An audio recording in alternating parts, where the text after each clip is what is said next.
Hello, this is Govind. Welcome to S V H classes. आज हम module 2 revision 5th का एक टॉपिक कवर करेंगे, H T M L.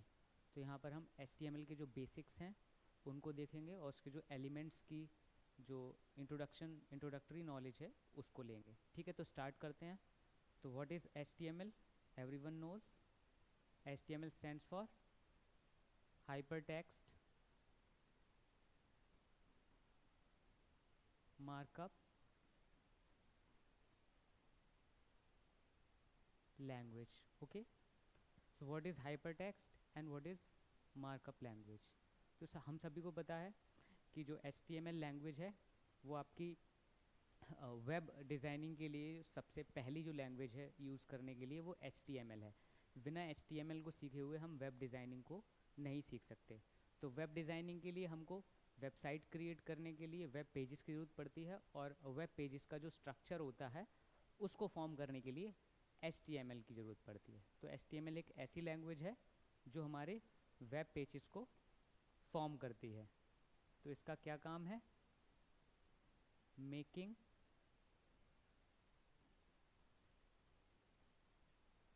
The frame and structure of web pages. Okay, तो बहुत सारे web pages, एक या एक से ज़्यादा वेब पेजेस से मिलकर आपकी वेबसाइट बनती है, तो उसके लिए वेब पेजेस की जरूरत पड़ेगी, और वेब पेज आपके हाइपर टेक्स्ट मार्कअप लैंग्वेज की मदद से बनाए जाते हैं। तो इसमें हाइपर टेक्स्ट और मार्कअप को मैंने अलग अलग मार्क किया है। इसका क्या मतलब है? तो इसमें हाइपर टेक्स्ट का काम अलग होता है और मार्कअप लैंग्वेज का जो काम है वो अलग होता है। देख लेते हैं एक बार क्या मतलब है। जो आपका हाइपर टेक्स्ट होता है उसका मतलब होता है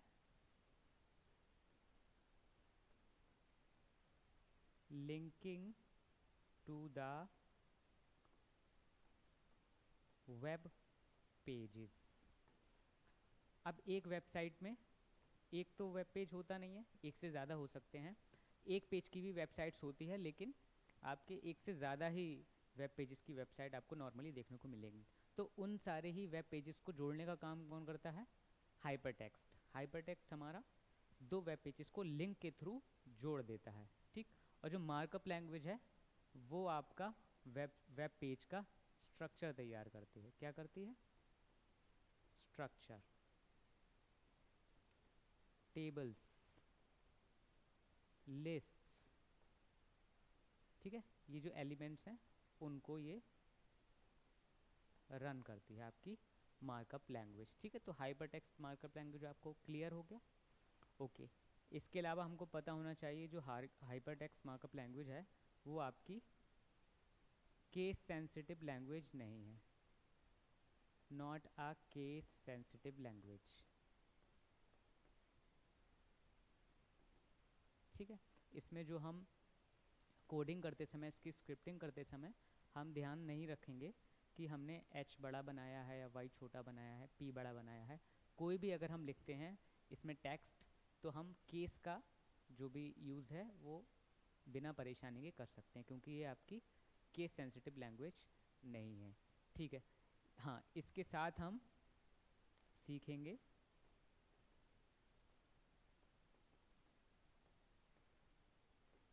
CSS एंड जावास्क्रिप्ट। ओके, तो मैंने आपको बताया था कि जो HTML है वो आपके वेब पेजेस के स्ट्रक्चर, उनके फ्रेमवर्क को स्ट्रक्चर करती है, लेकिन उसको और भी स्टाइलिश बनाने के लिए और भी प्रेजेंटेबल बनाने के लिए हमको आपके CSS यानी कैस्केडिंग स्टाइल शीट और JavaScript, in front end languages की भी ज़रूरत पड़ती है। फ्रंट एंड लैंग्वेजेस सबको पता है, जो भी आपके यूज़र स्पेसिफिक कोडिंग या यूज़र स्पेसिफिक स्क्रिप्टिंग की जाती है वो सारा काम आपका फ्रंट एंड डेवलपमेंट के लिए आता है। ठीक, तो उसी की जो प्राइमरी लैंग्वेज है आपकी वो हाइपर टेक्स्ट मार्कअप लैंग्वेज है। ठीक, अब हम आगे बढ़ते हैं।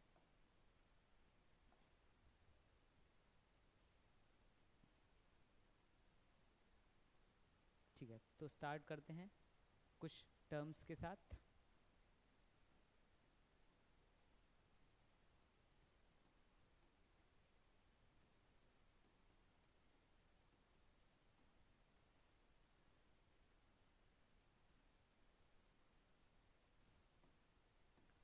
ठीक है।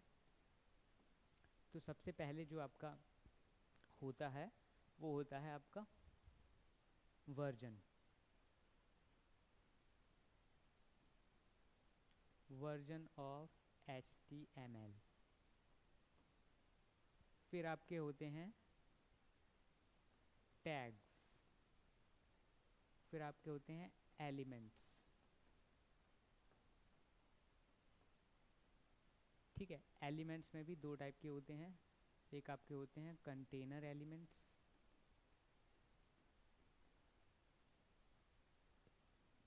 और एक आपके होते हैं एम्प्टी एलिमेंट्स।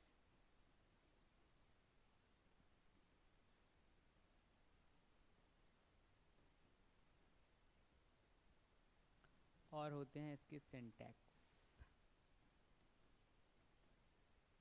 ठीक है, तो ये सारी जानकारी होती है आपकी HTML को समझने के लिए हमको पता होना चाहिए। तो सबसे पहले हम बात करते हैं वर्जन ऑफ HTML। HTML के कई वर्जन आते हैं, जैसे विंडोज़ के ऑपरेटिंग सिस्टम्स के कई वर्जन होते हैं, इस टाइप से लैंग्वेजेस के भी कई वर्जन होते हैं। तो हम HTML4 यूज़ कर रहे हैं, HTML3 यूज़ कर रहे हैं, HTML5 यूज़ कर रहे हैं। तो वो एक डेक्लेरेशन होता है हमारा कि कौन सा वर्जन HTML का हम अभी अपने एडिटर में हमने उसका सबमिशन किया है। ठीक है, उसके बाद होते हैं आपके टैग्स। तो टैग्स में देखिए आपका क्या होता है।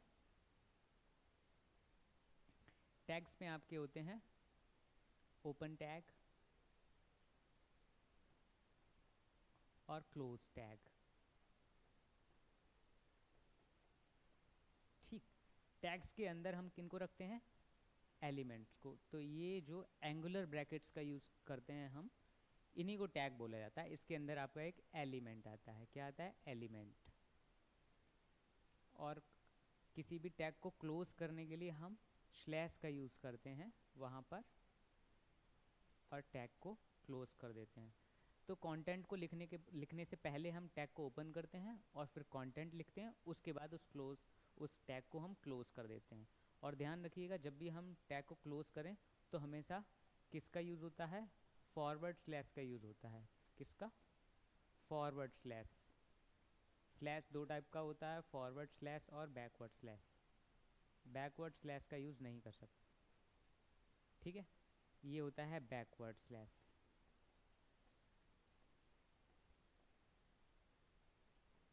ये इसका यूज़ हम नहीं कर सकते। और ये फॉरवर्ड स्लैश होता है, ये इसका यूज़ हम कर सकते हैं। ओके, तो आपको पता चल गया कि स्लैश में कितना फ़र्क पड़ता है। इसको आप उल्टा सीधा नहीं बना सकते। ठीक, कंटेनर एलिमेंट्स और एम्प्टी एलिमेंट्स क्या होते हैं, जिन एलिमेंट के अंदर हमको कंटेंट रखना पड़ेगा वो सारे ही कंटेनर एलिमेंट्स होते हैं, और जिनके अंदर हम कंटेंट रखने की ज़रूरत नहीं पड़ती है उनको हम एम्प्टी एलिमेंट्स बोलते हैं। ये क्या होते हैं ये भी एक बार समझ लेते हैं।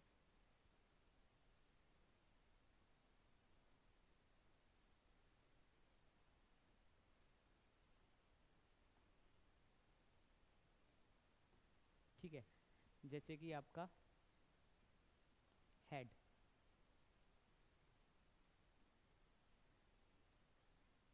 हेड है आपका, ये एक एलिमेंट है आपका हेड। ये आपका एक कंटेनर एलिमेंट है। इसके अंदर हम हमेशा ही किसका यूज़ करते हैं, टाइटल का यूज़ करते हैं। टाइटल को हम कंटेन करते हैं हेड के अंदर। जब आप हेड लिखेंगे तो हेड के बाद आपको टाइटल डालना पड़ेगा। टाइटल भी अपने आप में एक एलिमेंट है, वो भी कंटेनर एलिमेंट है। तो इसमें हम क्या लिख सकते हैं, एक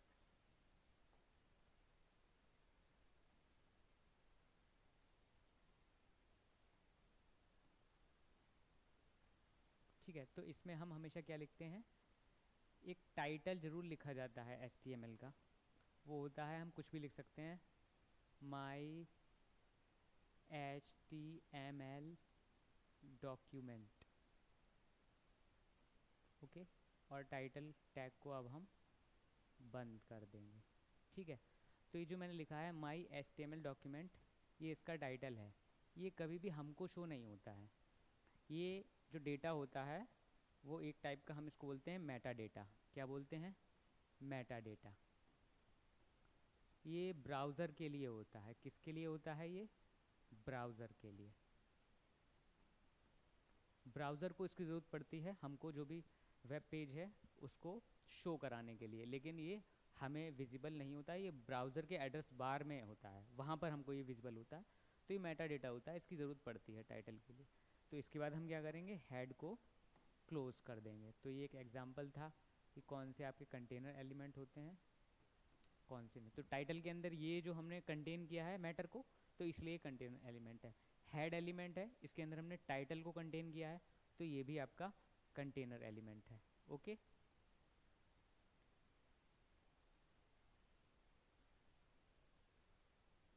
ठीक।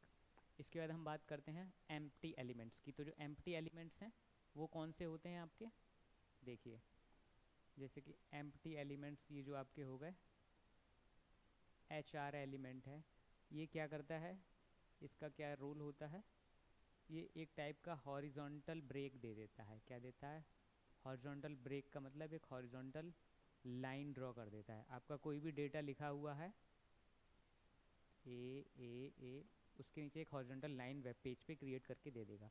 तो इसमें हमें कोई भी कंटेंट लिखने की ज़रूरत नहीं है, इसलिए ये एम्प्टी एलिमेंट है। इसको क्लोज भी नहीं किया जाता है, क्योंकि इसके अंदर कोई भी कंटेन करने के लिए कोई भी जो आपका एलिमेंट जो भी मैटर है वो नहीं है, तो इसलिए हम इसको क्लोज नहीं करेंगे। ये एज अ ओपन टैग या एम्प्टी टैग भी इसको यूज़ किया जाता है, ठीक। और बी आर हो गया एक, बी आर का होता है यूज़, जो ये होता है आपका ब्रेक एलिमेंट,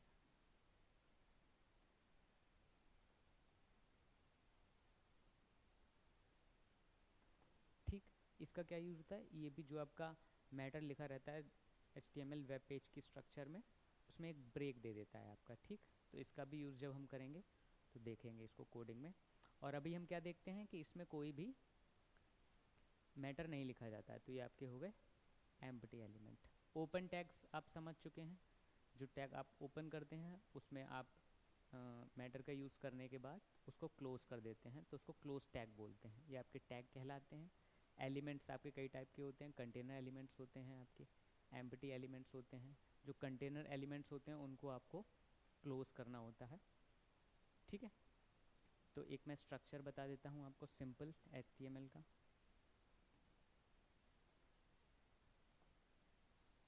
ठीक है, बहुत ज़्यादा हो रहा है।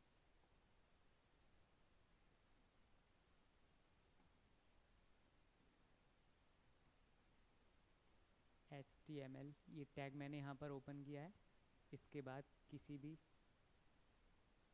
जो डेटा है HTML का, उसमें हम हेड को बना सकते हैं, ठीक है। इसके अंदर टाइटल को रख सकते हैं,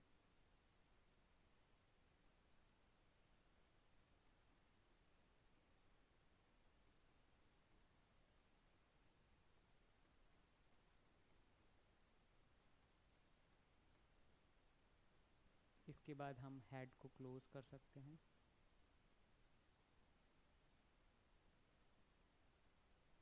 ठीक है। इसके बाद हम बॉडी, ये भी हमारा कैसा है, कंटेनर एलिमेंट है। इसमें हम कुछ एलिमेंट्स के यूज़ करेंगे, जैसे हेडिंग एलिमेंट है, तो हेडिंग एलिमेंट्स को नंबर के साथ यूज़ किया जाता है H1, ये इसके साइज़ को डिफाइन करता है टेक्स्ट के।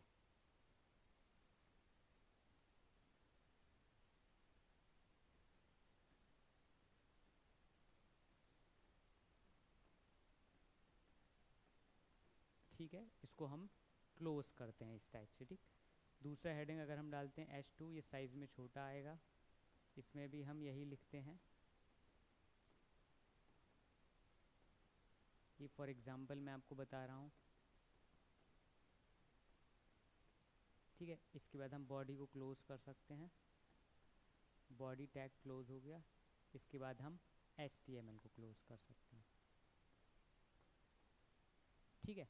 तो ये आपका एक सैम्पल हो गया, सिंपल HTML हेडिंग टैग का यूज़ करके हमने इसमें आपको बताने की कोशिश की है कि किस प्रकार से जो स्ट्रक्चर रहता है आपका HTML स्क्रिप्टिंग का, वो ये होता है। कुछ एम्प्टी एलिमेंट्स भी हम चाहें तो यहाँ डाल सकते हैं, ठीक है, लेकिन हमने डाला नहीं है।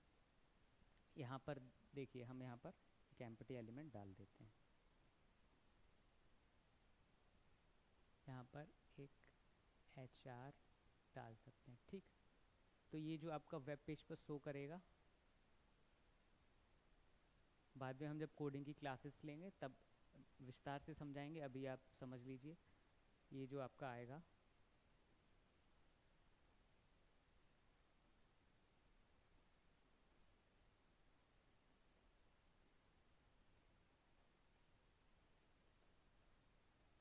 फिर हमारा HR का एक हॉरिजॉन्टल ब्रेक आ जाएगा और फिर छोटे साइज में लिखा होगा।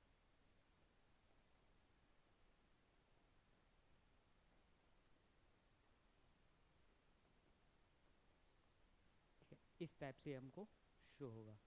और जो ब्राउज़र का बार होगा इसमें हमको ये मेटा डेटा जो हमने लिखा था वो आएगा।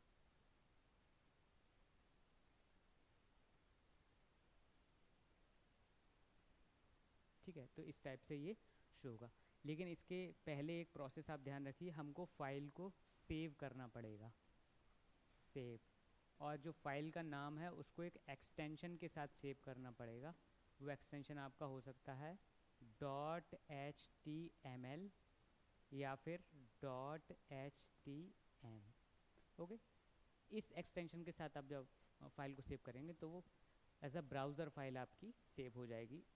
ठीक है, तो वो जब हम रन कराएंगे तो फिर इस टाइप का अपना आउटपुट वो हमको देगी। ठीक है, तो ये सिंपल बेसिक था आपका HTML के लिए। इसके बाद हम सीखेंगे कोडिंग HTML की, तो विस्तार से हर चीज़ को जानेंगे। ठीक, थैंक यू।